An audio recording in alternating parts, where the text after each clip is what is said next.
All right, what's going on, everybody? My name is Fearless Cummings, and I'm here with my buddy Matt. and we are a different view where we talk about philosophy and all that good stuff or whatever. So today, we're going to be talking about the MacGuffin.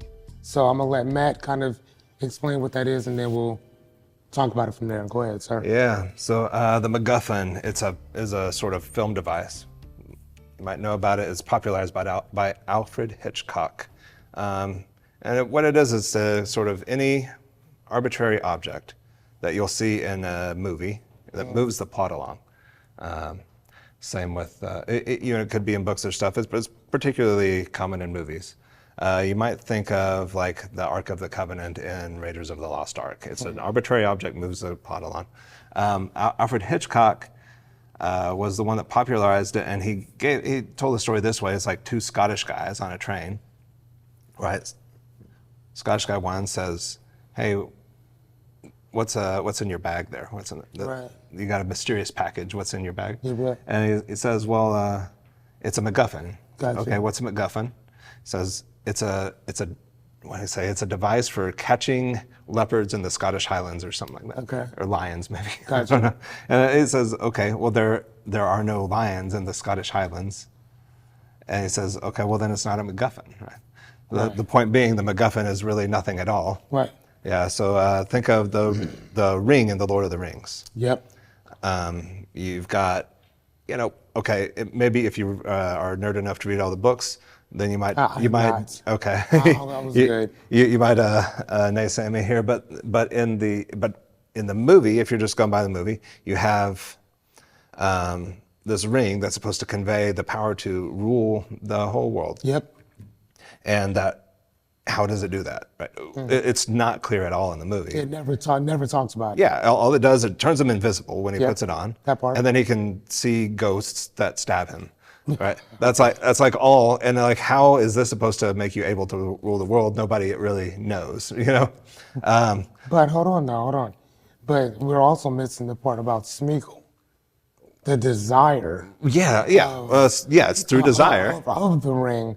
Right. Or whatever. And again, even when he gets it, I mean, it still doesn't really go into talking about how it turned him. Actually, the movie talks about how it turned him into it, but because he desired it so much. Yeah. It wasn't even the ring that did it. Yeah. It was his desire for the ring. Yes. That did it. Yep. To him. So, all right. Yeah. No, that's right. That's how that ring moves the plot along is via desire, right? Right. You have lots of a few other examples just to run through them, like Colonel Kurtz in Apocalypse Now. He is kind of a MacGuffin embodied in a person, right? Just a mysterious person out there, rogue colonel with a unit in Vietnam. Saving Private Ryan. Yeah, Ryan. Which is Matt Damon, and it was just to get to him. Yeah, he didn't show up till halfway through. I think the movie was almost over. Yeah, maybe. When they got to him, and then he's like, "I'm not leaving." Yeah. It's like, so we got all the way down here for what? Yeah. There's the rug in The Big Lebowski. Right? The two guys come and pee on it, and he's like, "What'd you do?" Right. It sets him on a hero's journey. This rug moves the plot along in a stupid way. The thing. I don't think it's a rug. Okay. I think it's a White Russian. Okay. That Lebowski that he was always drinking, because if you think about it, no one ever knew about what a White Russian was until he made like 5 of them. Okay. While they were filming that thing and whatever, and I didn't even know what it was until watching that movie. And then a friend of mine, she would go get vodka, and she would get milk, and I think that's literally vodka, heavy cream, and Kahlua. Yeah, coffee liqueur. Yeah. Oh yeah, there you go. So there it is. But he talked about it. He did it. Yeah. Which to me drove the plot along. I forgot about the rug. Yeah. I was always wondering when he was gonna make another drink. So I'm just okay, saying. maybe. All right. So I think to you it was the rug. All right. To me it was White Russian. Okay. All right, there we go. Fair enough. Another perfect one, I think, maybe Briefcase in Pulp Fiction, because you don't know what's in it. You don't. They open it, it shines, right? Yep. But like, that's all you know. Okay. What's in the briefcase? So who directed that? Tarantino. Quentin Tarantino directed it. I watched the interview with him, and he said people ask him all the time, what was in the briefcase? And he tells them the same thing, whatever you want. Yeah, it doesn't matter. It doesn't matter what it is. Yeah. whatever you want to be in the briefcase is in the briefcase. Yeah. Think about it. That's beautiful. Yeah. To think about that. That's your own MacGuffin. Yeah. Is what drives the plot line of Pulp Fiction through. Yep. So yeah, exactly. And that's what that's what he's showing. You know, that's the perfect. That's it's arbitrary. It's just some stupid object. Who knows what's in it? There's some mysterious variable there, some mysterious X behind this MacGuffin or inside this MacGuffin that we don't know what it is. That's the perfect MacGuffin. Right. George Lucas didn't agree with that, right? Right. So, and I was going to talk about that too, or whatever, which is right before we started filming. I mean, you were talking about the thing with George Lucas. It's like, no, because his thing was more practical and tangible. Yeah, he wanted. His MacGuffins have to be something that you can see, touch, feel. It has to be something there. Well, he wants you to know what's in it. You know, he wants you to know what that mysterious X is. Not like Tarantino, who's like, it's whatever you want. George Lucas doesn't want it to be whatever you want. He's like, no, it's the Ark of the Covenant, you know, or it's R2D2, whatever, right? For sure. So, but I mean, but then Hitchcock is more impractical because he can care less. Just like Tarantino, you decide what's in the briefcase. Yeah, he says I don't need to tell you what it is. You know what it is. Yeah, Hitchcock says it's nothing at all, right? Nothing at all. Yeah. Which, I mean, it can literally just be a LED light and a wax melt. Could be. Supplied along and you never know it. Yeah. Right? So either way, keep going. No, you're good. So, like, what does this have to do with philosophy then, right? Oh, before we do that, the Matrix. Oh, okay. I think the Matrix will kind of hopefully drive us home to what this has to do with philosophy, which the MacGuffin for the Matrix is reality. Okay. Like, I think I agree. You know, I mean, what is reality? Yeah.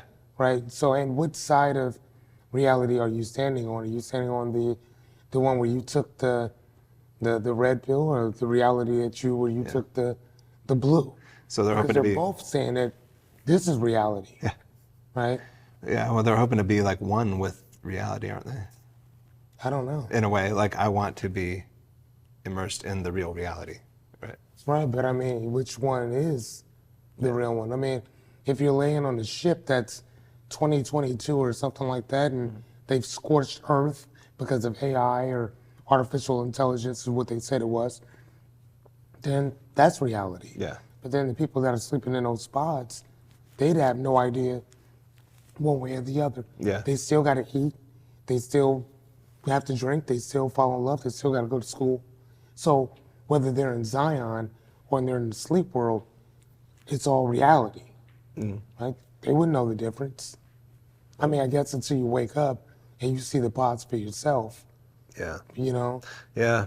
Yeah, and that's, I think there's a, this might be jumping ahead a bit, but I think like G-Jet gets into that a little bit with the Matrix. Yeah. How he kind of thinks that's a bad split, you know, between illusion and reality. Yeah. Like, no, I want a third pill, you know, I want some other option.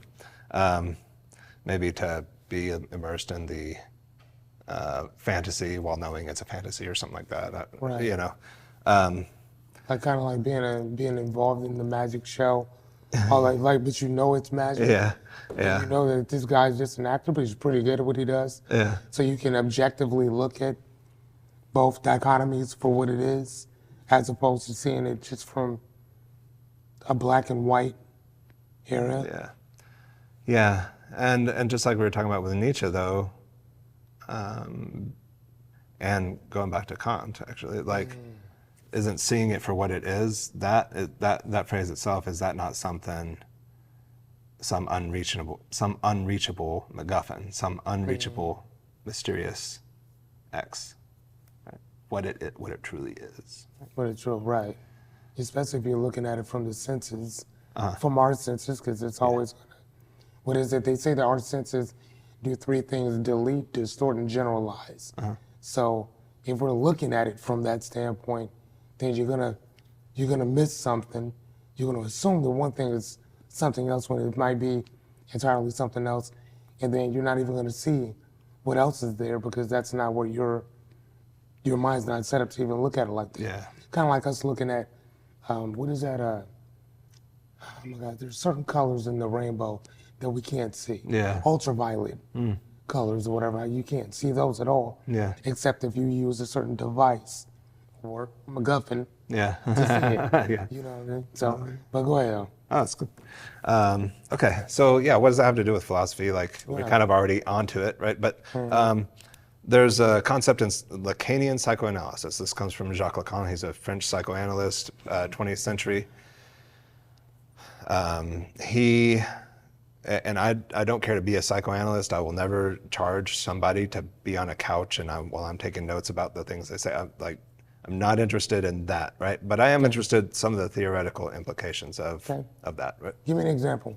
Well, we're about to go on one. It's called Gotcha. objet petit a, French for object small a. Right?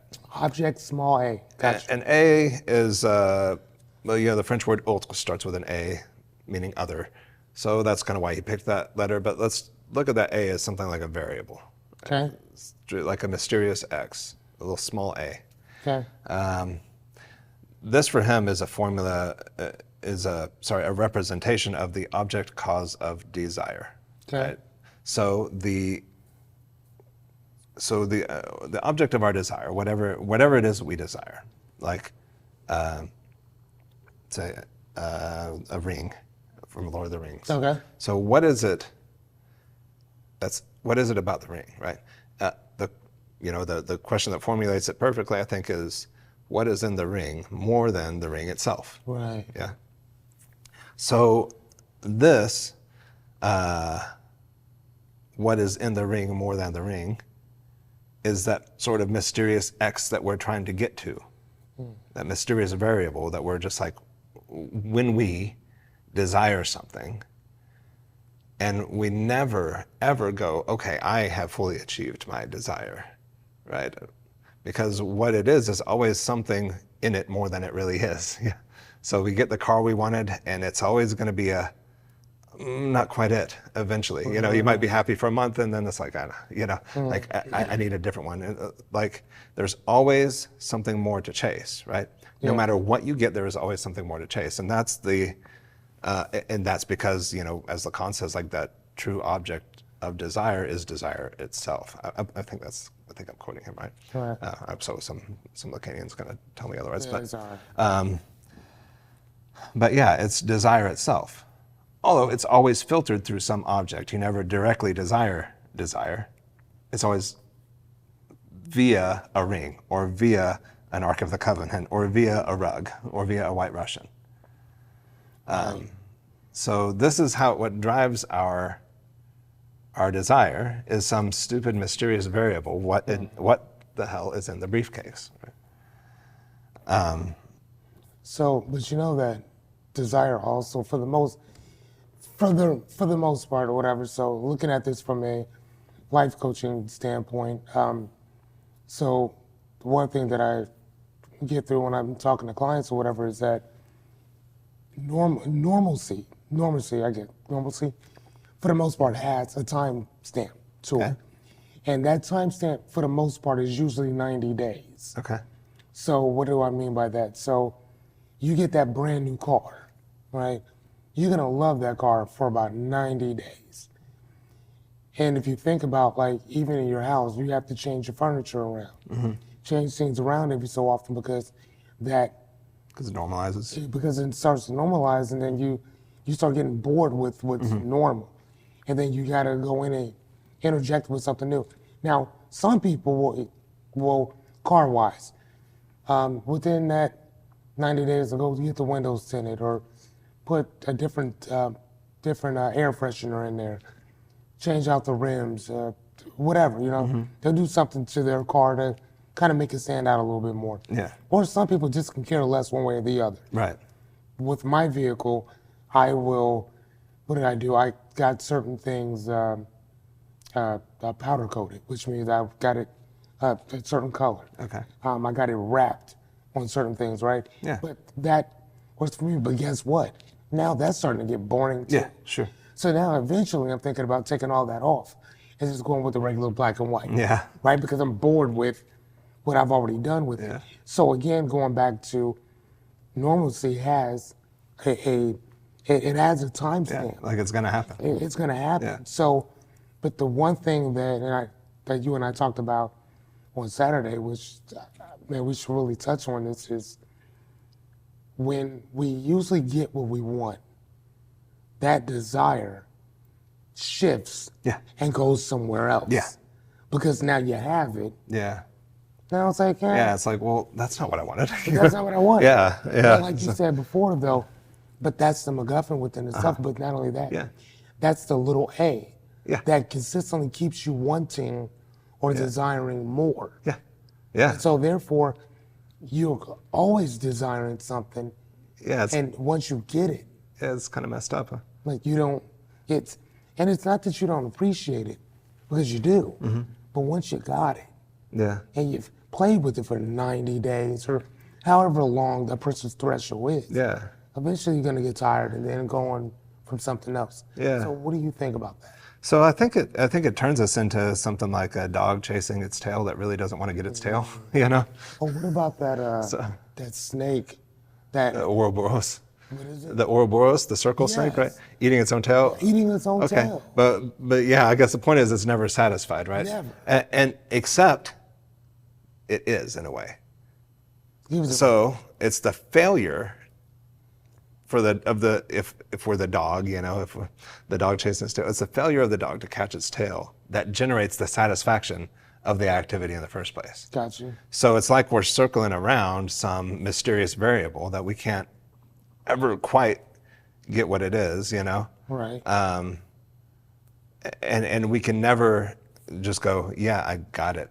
I'm set. Okay. I have no more reason to desire. That's like equal to no more reason to live in a way, you know? That's like, that's terrible.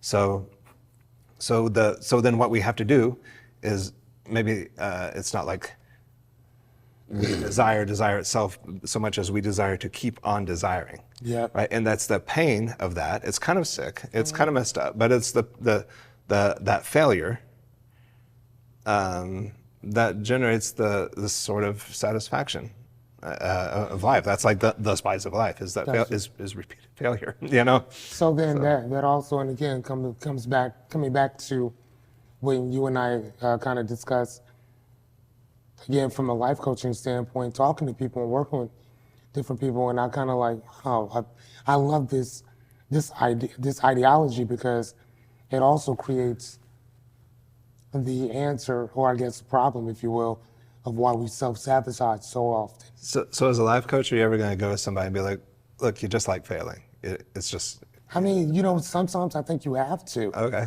I mean, because, I've never done that. You know, I mean, but I think though that looking at it from that standpoint is, I think that it's freeing to look at it from that standpoint because it's kind of like, why do I consistently keep doing X to get Z?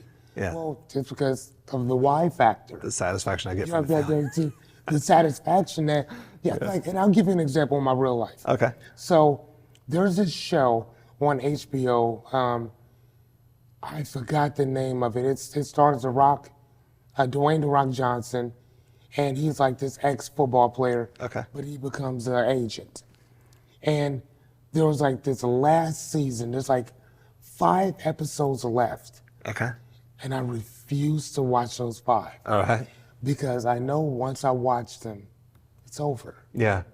So I just kind of, You just like it so much you're not kind of gonna. like, I don't want to watch it. Yeah. Because I love the show Yeah. up until then, but then you have a show like The Wire from HBO that I've watched that show so many times, the whole entire series, that now I'm on the last episode of the last season. It's an hour and a half episode, and I'm like, I'm so happy I'm done watching this. Yeah. You know what I mean? Because I've seen it so many times, but the other one, I don't want to watch it. Yeah. I'm gonna watch that one. He's told me to watch that one. I've gotten started. Yeah. Well, so once we've. So good. But again, though, going back to the self-sabotaging, I think that if we at least understand why we're doing it, Yeah. you know? Yeah. I mean, like you might not be able to stop, but it's you might not helpful. be able to- helpful to understand why. but it's at least understand. It's helpful to understand why. That why factor of why we self-sabotage ourselves, because we like failing. we want to. Yeah. Although, and it's so funny because you see all of these magazines that say success today, success Yeah. now, this and the other. Yeah. But you never see a magazine that says failure magazine. Yeah, right. Yeah, because it's always got to be buried behind the idea of success, right? Like, or what's the other one? What's that mysterious X in the success? Yeah, and it really is whatever. Or like I almost didn't make it. Yeah. Or I quit just before. Yeah, there's no magazines for that. Yeah. But just before I was. Right before I was a multimillionaire, right before I was drafted into the NBA, I decided to just opt out. Yeah. And go work at Walmart, or some obscure place, whatever. And and think about that. I personally think though that if there was a magazine, because I think that it would sell pretty well. Yeah. I think it would. Because just to see, I think that to look at it from that standpoint and be like, man, like it feels good to know that there's somebody just as dumb as me. Yeah. Who has wasted their life just as much as I have. Yeah. Yeah, right. It almost makes you feel like maybe I'm not so bad. You know Yeah, what I'm saying? Maybe my inadequacies aren't as bad as I thought they were. Yeah. It's like you are a maggots magazine or something something ridiculous. You are horrible. I mean, I'm just saying though, but and then when we were talking about the surplus of enjoyment and the important stuff, whatever, then that's when I'm looking at the. Sorry, you guys can't see what we're looking at, but It's okay. The togetherness, the divide, all this stuff. Yeah. That's what I told you. You got to make another thing for that because that's some good stuff. Yeah, so we basically have 4 forms of relationship to that. That's all I'm saying. Variable. Right? Yeah. Either so when we have the object of desire, we Yeah. have 4 versions of the fantasy according to Lacan, right? Okay, go down there's this one because the first one, greater than. Okay. Like you consider like the mathematical symbol of, the alligator, greater than. yeah, Like I am better than you. I'm I'm a bigger. demigod. I'm a king. yeah. I'm the boss. Yeah. Like that's when those are those Yeah. terms or ideologies that we use. Okay. Yeah. Yes. Easy to understand. Yep. Less than, right? I worship this object, right? Yes. Right. I am less than the petita, the You MacGuffin. talk about Wayne's World. I am not worthy. I am not worthy. Yeah, it's just Alice Cooper. Some like. Just it's like get up. Yeah. And then there's conjunct, like togetherness with that object. So think of like, I want to be one with whatever that. Do your ludicrous one. Yeah, ludicrous.